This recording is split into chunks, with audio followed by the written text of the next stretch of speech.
When purchasing a Vesta furnace, you get a stand with heat shields, the furnace itself, and the spark suppressor.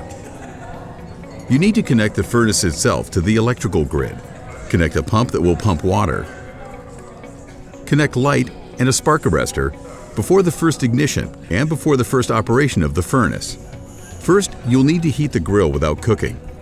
You make the first tab and burn the remnants of the industrial oils on the racks so that the food doesn't leave traces of industrial oils when you cook the food. Always open the ash box for a quick ignition.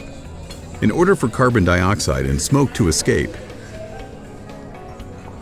it's necessary to open the upper and lower flaps.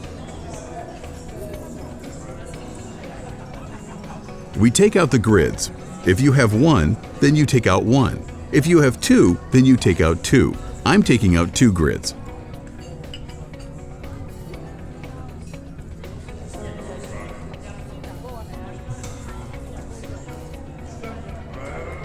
Fill up with coal about 2/4, no more than that. Otherwise, it'll increase the temperature extremely high and cooking will be impossible. You'll need to ignite the stove with an ordinary burner or dry fuel. Attention! In no case, don't kindle the furnace with liquid ignition. Because of the product, combustion of the liquid ignition will remain on the grill. There will be a bad smell, and the food that you cook will absorb this smell, and it'll remain on the food. An ordinary grill is best suited. Just kindle coals and everything in 2 places. We kindle coals to such a state so you can see the red coals. You see that? It starts to flare up. Next, insert the grids back into the original position.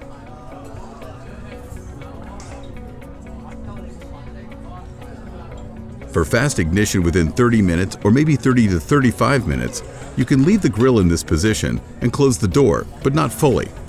The air will flow faster and the ignition will be faster too. Literally in 30 to 35 minutes, the temperature on the thermometer will be 150 to 200. It's very important that the coals burn out. Otherwise, the smoke that's emitted when the coals are burning can be very toxic. Close the door, ash pan, bottom and top flaps. In conclusion, at the first ignition, it's necessary to burn the grills so that the production oils burn out. You just need to load approximately 2/4 worth of coal into the stove, heat the oven to 150 to 200 degrees, and just maintain the temperature for 1 to 2 hours. Then you'll need to clean the grill with a brush. Use this brush, wipe grids with a cloth, and your furnace is ready to use.